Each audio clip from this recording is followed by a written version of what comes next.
자, 오늘 말씀의 제목은 너희가 살아나리라 라는 말씀입니다. 오늘 에스겔 선지자가 하나님으로부터 이 환상을 보게 되는데요. 에스겔 선지자는 젊은 나이에 대략 한 25살 정도로 26살, 5살 정도로 예측이 되어지는데요. 그 젊은 나이에 바벨론의 포로로 잡혀가게 됩니다. 포로로 잡혀가 가지고 거기서 하나님의 계시를 이제 받게 되지요. 그래서 포로된 백성들에게 받은 백의 계시를 가지고 회복의 소망을 그들에게 가르쳐 주면서 그들이 바벨론 70년 동안의 포로 생활에 소망 없이 살아가는 그들에게 바로 소망을 불어넣는 역할을 한 선지자가 바로 에스겔 선지자입니다. 당시 유대 민족은 이미 2차에 거쳐져서 바벨론의 포로로 잡혀와 있었습니다. 그러니까 바벨론에 의해서 이제 북쪽은 아수르에 의해서 멸망을 당했지요. 그리고 나서 이제 그 아수르를 바벨론이 집어삼켰습니다. 그리고 나서 이제 마지막 남은 남쪽 유다를 바벨론이 집어삼키기 위해서 이제 쳐들어왔고, 그리고 결국에는 함락이 되어질랑 말랑 하는 가운데 결국에는 왕들이 항복하게 되어지고 1차와 2차에 거쳐져서 이제 그 백성들이 바벨론 땅으로 포로로 잡혀가게 되어집니다. 최종 3차에 거쳐서 잡혀가게 되어지는데 2차까지 포로에 그러한 잡혀가는 일들이 다 마무리된 시점입니다. 그래서 마지막 3차 포로를 앞에 두고 예루살렘은 당연히 소망을 하나도 찾아볼 수 없는 그런 땅으로 바뀌어지는 상황이 되었습니다. 왕족으로부터 비롯해서 귀족, 관원, 그리고 또 용사들, 그리고 기술자들 할 것 없이 몽땅 그 나라의 가장 주축이 되고 핵심이 되는 인물들은 이미 1차와 2차에 걸쳐져서 이미 포로로 다 잡혀간 상황입니다. 나이 많고 힘이 없고 별로 나라에 어떠한 큰 영향력을 행사할 수 없는 그러한 사람들만 잔존해 있는 상황이 바로 지금 이 상황이라는 겁니다. 이런 가운데 하나님께서 이 마른 뼈 환상을 통해서 그들을 다시 살리시겠다고 말씀하신 겁니다. 그러니까 앞서 말씀드린 대로 1차와 2차 포로가 이미 다 잡혀가 있어요. 중요한 핵심적인 국가에 운영하는 모든 중요한 세력들은 이미 다 바벨론 땅으로 옮겨가 있어요. 그리고 역시나 그 땅에 지금 에스겔이 가 있습니다. 그 에스겔이 하나님 앞에 마른 뼈 환상을 보고 있는 거예요.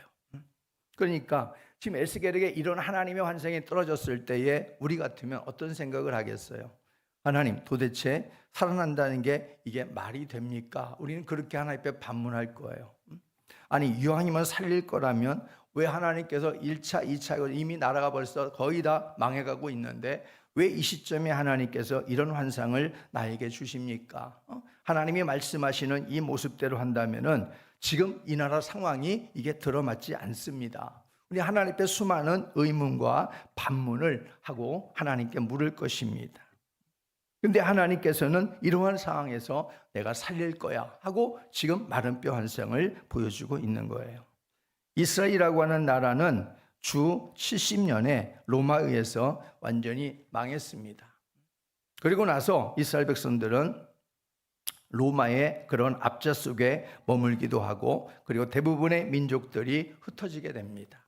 우리가 이스라엘이라고 하는 나라는 참 그 끈질긴 근성이 있어요. 우리 민족도 물론 그래서 우리와 이스라엘과 뭐 비슷하다라고 말하는 사람도 있습니다만은 굉장히 끈질긴 민족성을 갖고 있어요. 이들이 디아스포라로 전 세계에 흩어지면서도 그들은 맨 밑바닥 생활을 했어요. 밑바닥 생활. 그들이 뭐 어떤 관리직에 임명될 수도 없고 일할 수도 없었고, 그래서 맨 밑바닥 생활을 하면서 거기서 그들은 재력을 모았습니다. 힘을 길렀어요. 지금도 여러분들이 이 미국이라고 하는 나라의 뒤에 움직이는 힘은 다 유대인이에요. 유대인. 전 세계를 움직이는 가장 큰 힘은 유대인입니다. 이렇게 밑바닥 생활을 하면서도 이들은 민족성, 나라를 잃어버렸지만 민족성을 지켜왔던 민족이 유대인이에요. 유대인. 근데 이스라엘이 그렇게 디아스포라로 흩어져 살아가면서 무려 약 1900년간, 약 1900년간을 그렇게 살아가는 나라 없는 서름을 가지고, 그러다가 1948년 5월 14일에 이들이 독립을 합니다. 그러니까 역사학자들은 말하기를 한 나라가 무너지고 난 다음에, 그것도 완벽하게 무너지고 난 다음에 다시 나라가 독립을 얻는 것은 역사적으로 이례가 없는 일이다, 이렇게 말을 해요. 이스라엘이라는 민족은 그런 민족인 거예요. 지금 골치 아픈 일을 하고 있지만은 중동에서. 근데 이스라엘이라고 하는 이 나라는 하나님께서 선택한 민족이에요. 선택한 백성. 잘못했다고 해서 하나님께서 꾸지람을 주시고 징계를 하고 막대기로 때리시지만은 그러나 하나님이 이 백성을 버리실 수 없는 거예요. 그럼 성경을 우리는 바꿔야 돼요. 그러면 하나님께서 이 민족을 특별히 선택해서 이방의 빛으로 삼겠다고 했던, 제사장 나라로 삼겠다고 했던 대로 하나님은 이 민족을 하나님께 어떻게든지 쓰시고자 하시는 바람이 여전히 지금도 있는 거예요. 근데 이렇게 이스라엘 백성들이 1900년 가까이 이렇게 민족 없이 살다가도 1948년 5월 14일 이때 독립이 되어졌다는 것은 뭐냐면 거의 불가능한 것이죠. 완전히 있을 수 없는 일이에요. 역사에. 그런 가운데 하나님은 이 나라를 독립해서 지금까지 오게 한 겁니다. 이것도 성경에 다 예언되어진 부분들이에요.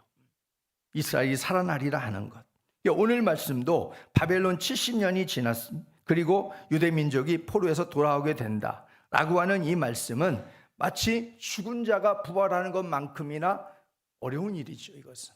그런데도 불구하고 하나님께서 그들을 내가 다시 살리겠다.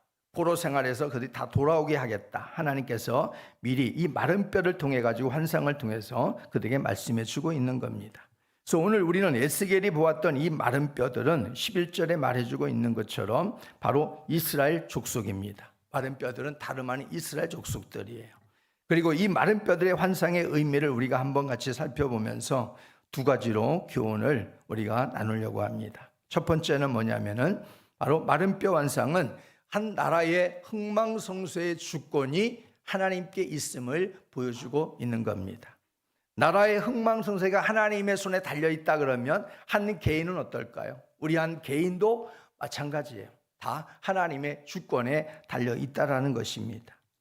오늘 2절에 보게 되어지면은 어떤 말씀을 하고 있나 한번 다시 읽겠습니다. 2절 시작. 나를 그 뼈 사방으로 지나가게 하시기로 본즉 그 골짜기 지면에 뼈가 심이 많고, 여기 보면 뼈가 심이 많고 아주 말랐더라 라고 하는 이 말은 다시 말해 소생 가능성이 희박하다 이게 아니에요. 소생 가능성이 아예 없다 이거예요. 소생 가능성이 아예 없다. 그게 뼈가 심이 많고 아주 말랐더라.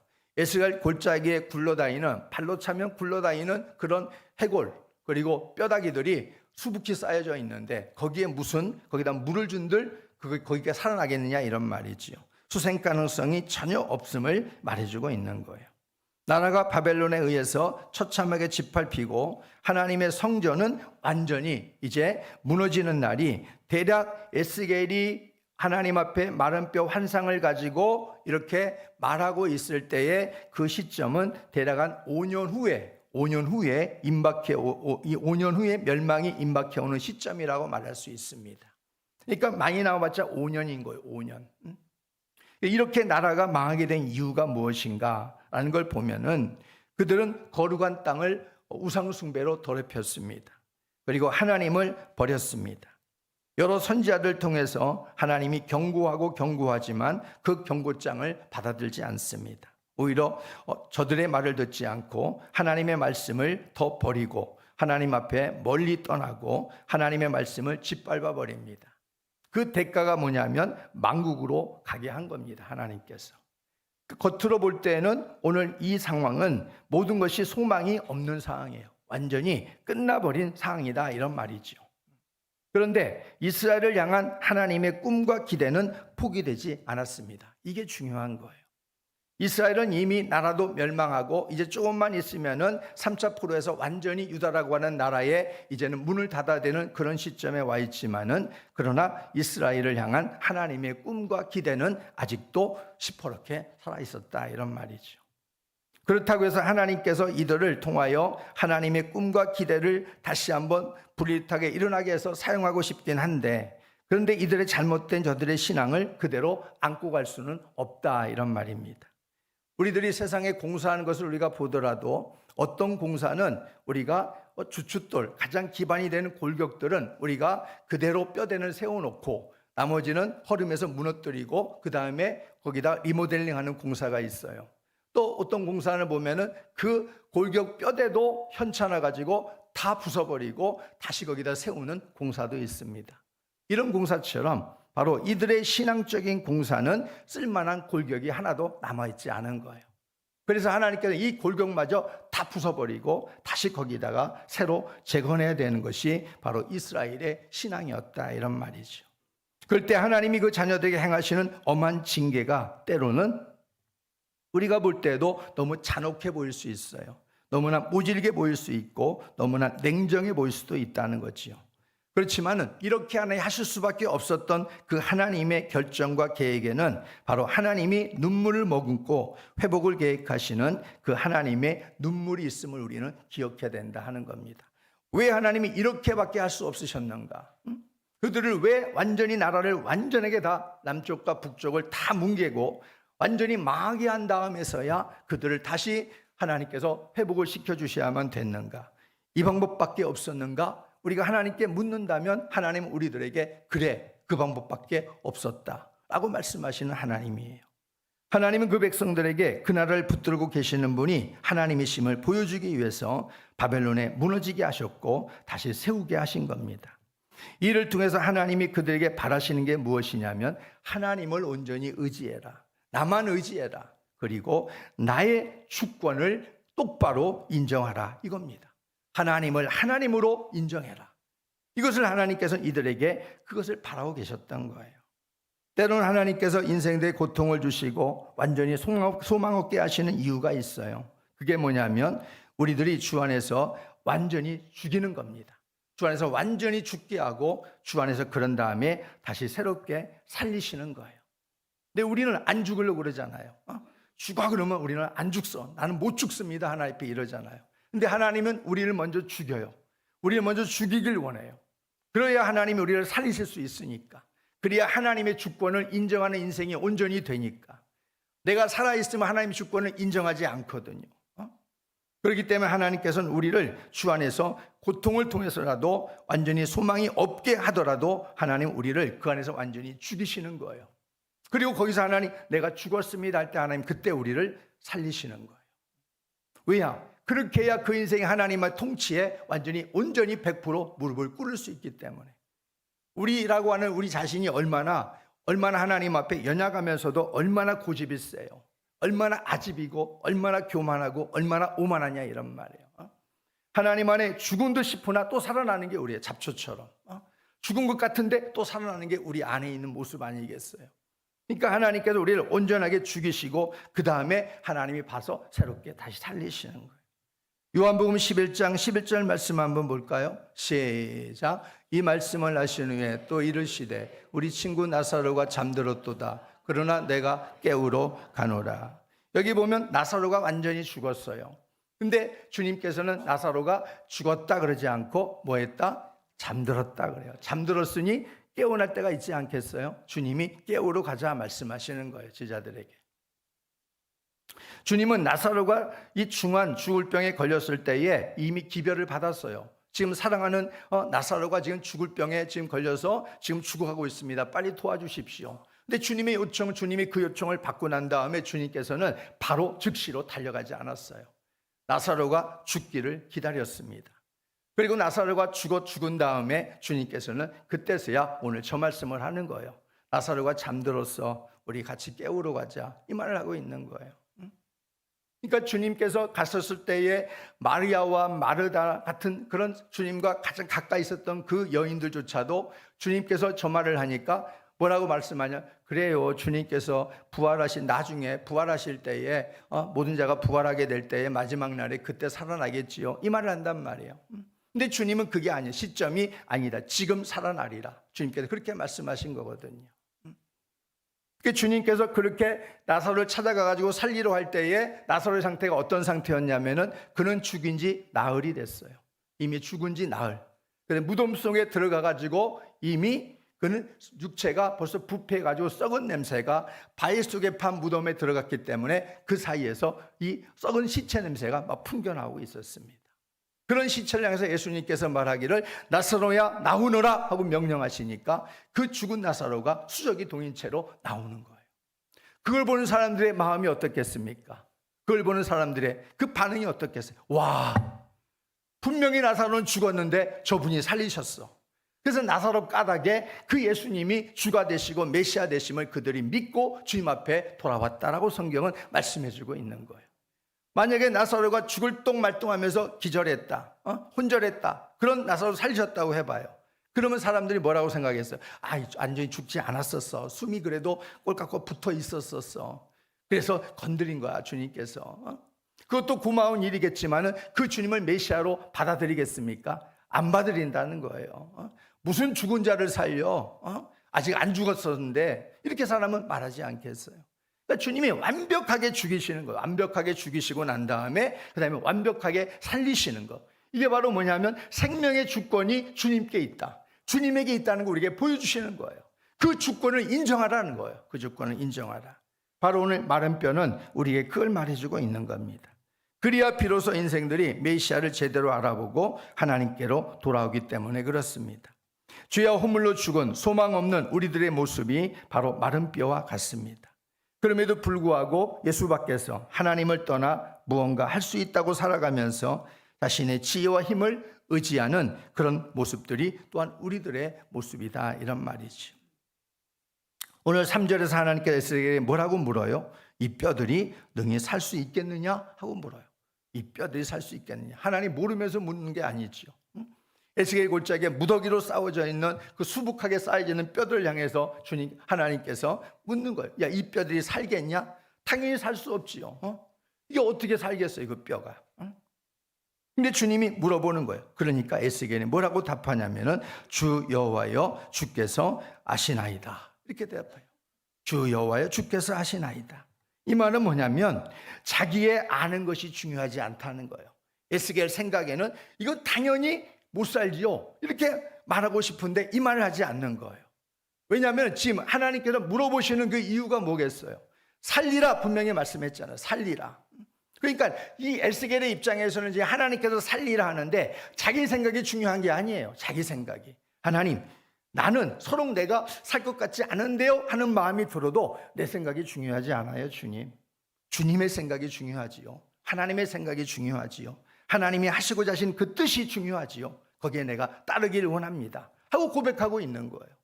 이 신앙의 자세가 얼마나 좋냐, 이런 말이에요. 우리 이런 신앙의 자세를 지녀야 돼요. 내가 알고 있는 지식이 얼마나 되겠어요? 내가 알고 있는 경험이 얼마나 되겠어요?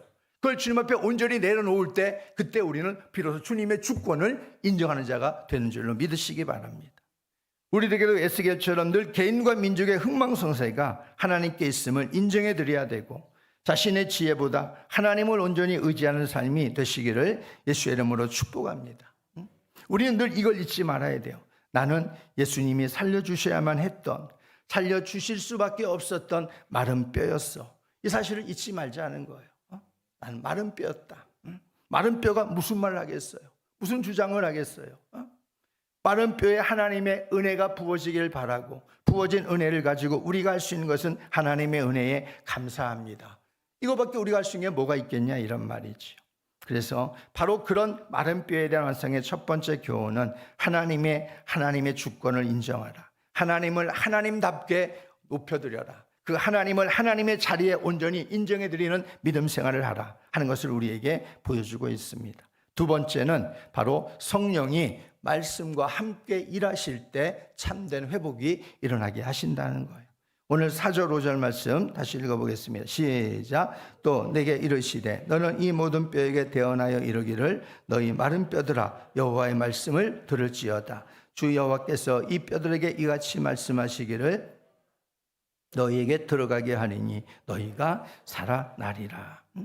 생기는 하나님께서 인간을 창조하실 때에 코에다가 그 생기를 불어넣었다라는 말씀이 나오지요. 그러니까 숨, 호흡을 의미해요. 근데 이것은 생명의 근간이 되는 성령으로도 우리가 이해할 수 있는 말씀입니다. 그래서 오늘 마른 뼈를 살리시는 이 방법은 뭔가? 주의 말씀과 성령의 역사로 오늘 살리시는 걸 볼 수 있어요. 읽었던 것처럼 4절에 너희 마른 뼈들아 여호와의 말씀을 들을지어다 하고 선포했고 5절에 생기를 너희에게 들어가게 하리니 너희가 살아나리라 이렇게 말씀해 주고 있어요. 주의 말씀이 우리가 튕겨지는 인생이 있잖아요. 말씀이 들려줘도 말씀이 튕겨버리는. 근데 말씀이 그렇게 튕겨지다가 어느 순간 나도 모르게 하나님의 말씀이 들어가기 시작하는 사람이 있습니다.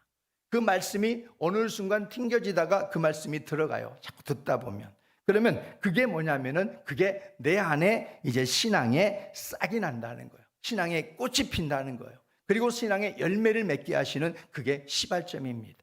하나님의 말씀이 우리 가운데 들어올 때 성령께서 역사하시는 거예요. 그래서 마치 단단한 땅을 갈아엎어버리고 씨앗을 뿌리고 파종을 해서 거기에서 이른 비와 늦은 비를 통해서 거기에서 싹이 나고 그리고 그 열매를 맺어가는 것처럼 우리의 심령에도 바로 하나님의 성령과 말씀을 통해서 그 메마른 인생을 하나님께서 만지시고 바로 꽃이 피게 하실 때 그 시발점이 뭐냐면은 말씀이 흡수된다는 거예요.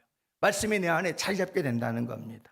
그런데 말씀이 자기 지식과 경험에 막혀 튕겨지는 인생은 세월이 아무리 흘러도 신앙이 안 자라요. 이걸 여러분들이 항상 경계해야 됩니다.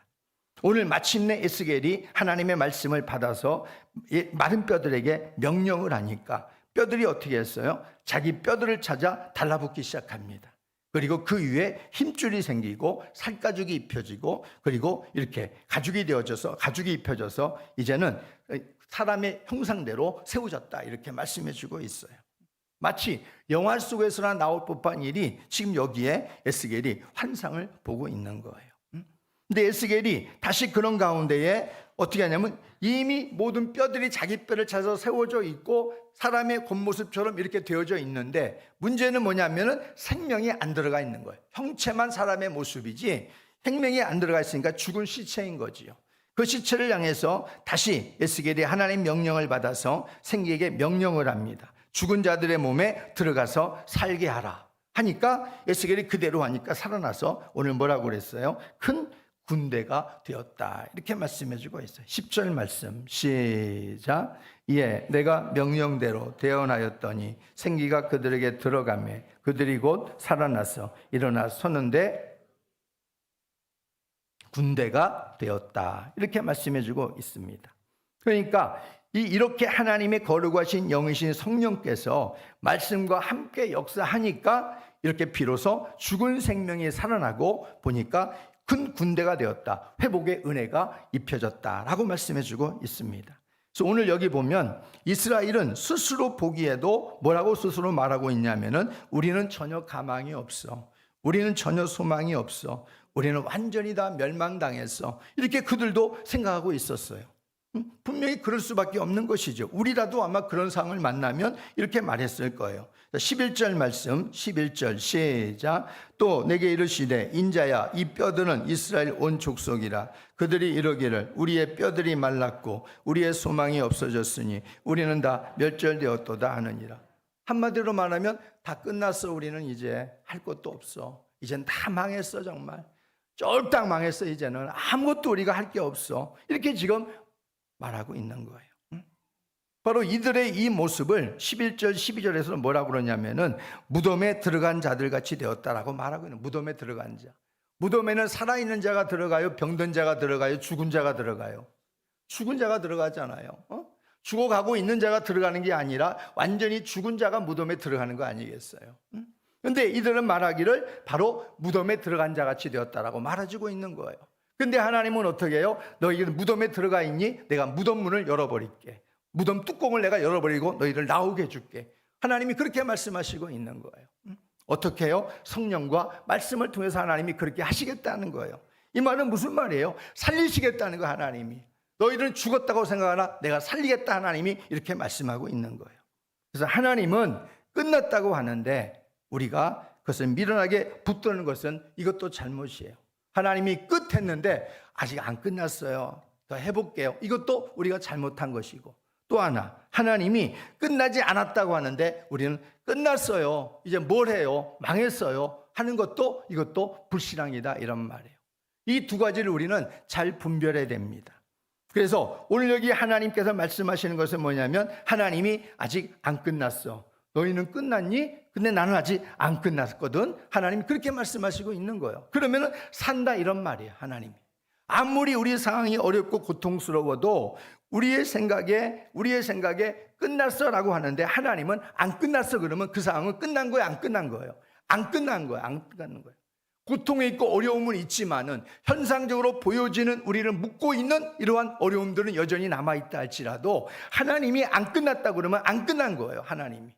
근데 우리가 보는 상황에 이거 할 수 있겠는데 이런데 하나님은 끝했어. 끝.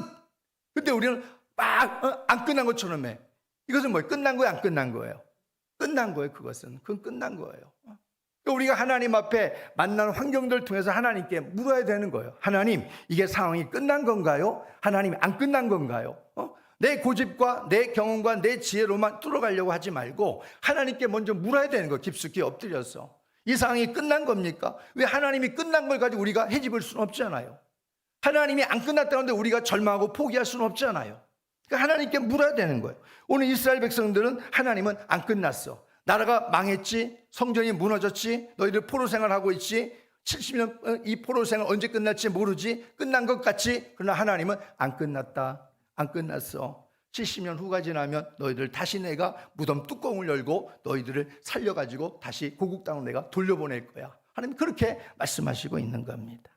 그래서 우리는 하나님 앞에 이 신앙을 가지고 있어야 돼요. 하나님이 우리를 살리실 때에도 성령과 말씀을 통해서 하나님의 주권을 인정케 만들고 성령과 말씀을 통해서 하나님은 우리를 살리시는 분이다 하는 것을 잊지 마시기를 바랍니다. 요엘서 2장 28절 29절 말씀 같이 읽어보겠습니다. 시작. 그 후에 내가 내 영을 만민에게 부어주리니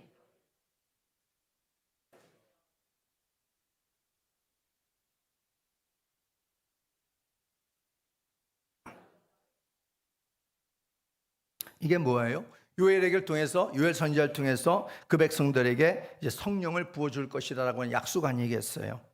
이 말씀은 이스라엘의 회복뿐만 아니라 신약에 이르러서 오순절날 이 오순절날 바로 이 120명의 문도를 통해 가지고 하나님의 성령이 강력하게 불의 혀처럼 임한 것을 우리는 볼 수 있습니다. 그 시점을 기점으로 해서 바로 성령의 역사를 통하여 하나님의 나라와 교회가 강력하게 막 세워지게 되는 것이고 여전히 지금 오늘날에도 바로 이 요엘서에 약속하신 성령의 역사가 우리 가운데 계속해서 임하고 있는 줄로 믿으시기 바랍니다. 그럼 그 성령을 우리가 하나님 앞에 구해 누려야 되는 거예요. 그 성령을 나에게 부어 주옵소서. 주의 영을 충만케 나에게 해 주시옵소서. 그걸 우리가 구해야 돼요.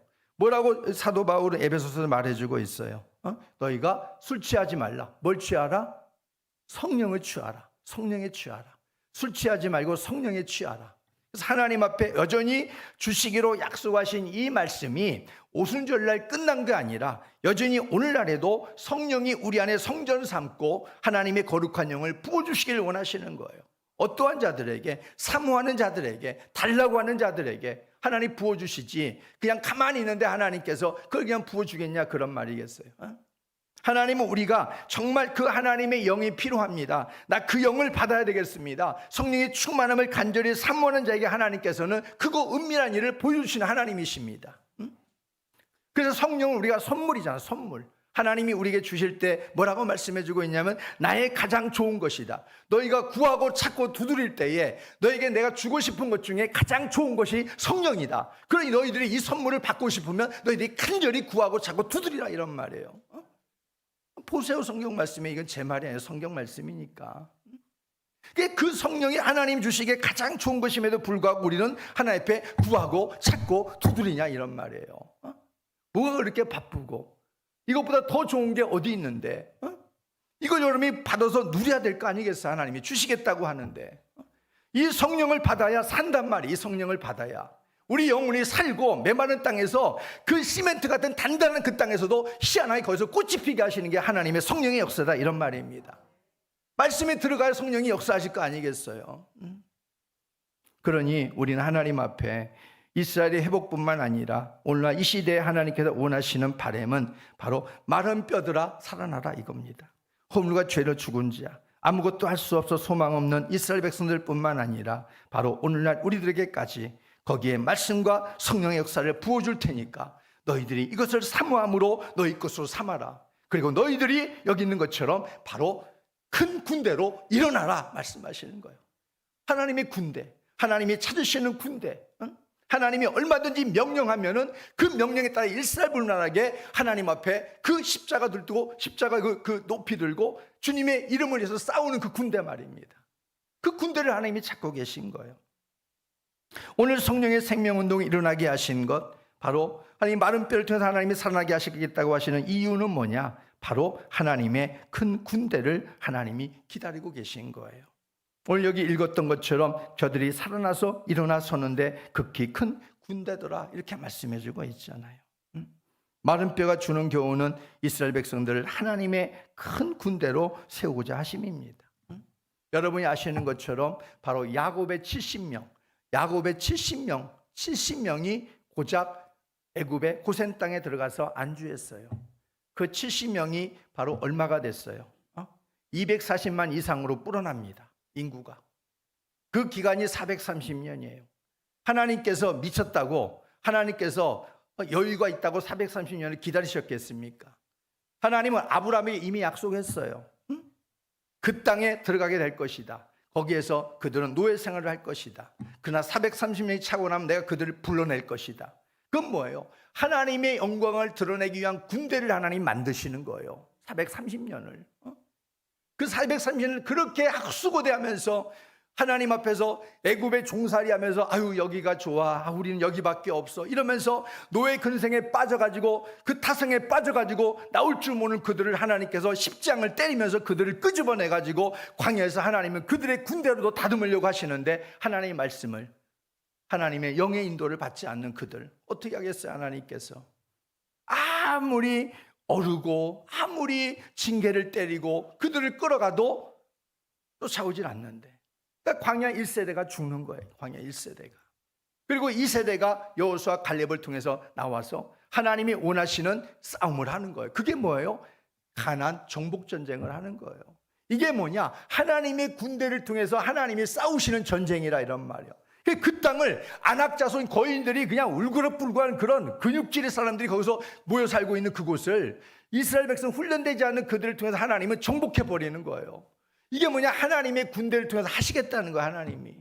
오늘 우리들이 얼마나 무슨 힘이 있어요? 아가페가 무슨 힘이 있습니까? 하나님은 우리가 성령과 말씀으로 충만하게 되어져서 이런 하나님의 군대로 쓰임받기를 원하시는 거예요. 내가 너희들이 하나님의 군대가 된다면 얼마든지 내가 보내겠다. 너를 통해 얼마든지 내가 일함을 내가 보여주겠다. 하나님이, 그게 바로 오늘 마른 뼈가 주는 교훈인 줄로 믿으시기 바랍니다. 그러니 우리가 해야 되는 뭐가 있어요? 첫 번째, 하나님, 내가 하나님의 주권을 인정합니다. 하나님 됨을 내가 정말 높여드리는 내 일생을 하나님 앞에 그 하나님을 내가 높여드리고 주권을 인정하며 살겠습니다. 하나님, 나에게 말씀과 성령을 부어주옵소서. 그게 우리에게 필요한 거지.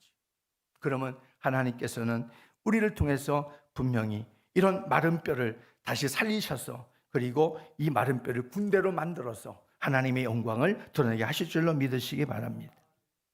에스겔이 포로 중에서 보았던 골짜기의 마른 뼈들의 환상은 절망이 아니라 큰 소망을 품을 수 있도록 하시는 하나님의 메시지인 겁니다. 겉으로 볼 때는 이게 끝났어, 소망 없어 이렇게 보이지만 이 마른 뼈들은 바로 우리 하나님이 에스겔에 보여주는 큰 소망을 보여주는 거예요. 그러니까 우리는 늘 말씀드리자, 눈에 보이는 현상, 눈에 보이는 것에 우리가 너무 집착하지 말자. 하나님이 나에게 어떤 것을 원하시는가, 이것을 먼저 찾기에 힘쓰자. 그게 바로 하나님의 주권을 인정해 드리고 말씀과 성령 안에서 이 부분들이 회복될 수 있는 부분입니다. 그래서 우리는 하나님 앞에서 에스겔에게 보여주셨던 이 마른 뼈 환상을 보면서 이것은 절망을 보여준 게 아니다, 하나님의 하실 일이고 하나님의 큰 소망을 보여주신 것이다 하는 걸 잊지 마시고, 오늘 북쪽이 망했고 남쪽도 무너졌지만은 망한 자들이 다시 한 곳에 모여서 서로 연결하여 회복해 하시는 앞으로 행하실 하나님의 역사, 이게 바로 마른 뼈의 환상인 겁니다. 북쪽도 아수르에 망했어요. 망한 아수르를 바벨론이 잡아먹었어요. 그리고 나서 이제 남쪽도 잡아먹었어요. 그런데 그 북쪽과 남쪽의 그 망한 자들이 어디로 오게 되냐면 바벨론으로 모이는 거예요. 그게 연결시켜 주는 거예요. 하나님의 때를 통해서 그들을 다시 고향 땅으로 한 무대기 모아가지고 다시 고향 땅으로 보내시는 거예요. 이게 하나님이 하시는 일이다, 이런 말이지.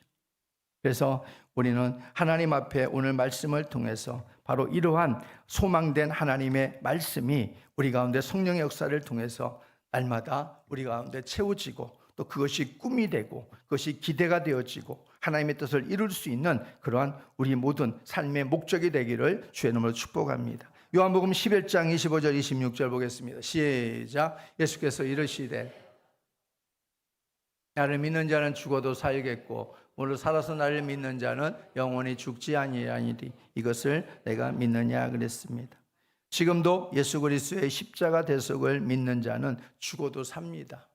그리고 살아서 믿는 자는 영원히 죽지 않는 부활의 소망이 저와 여러분에게 이미 주어졌습니다. 그러니 마른 뼈처럼 살지 말고 나에게 부활의 소망을 주신 그 주님 성령을 부어주옵소서, 말씀을 주시옵소서. 날마다 그 안에서 하나님의 군대로 거듭나서 하나님의 영광을 돌리는 이러한 주의 자녀들이 되기를 주의 이름으로 축복합니다.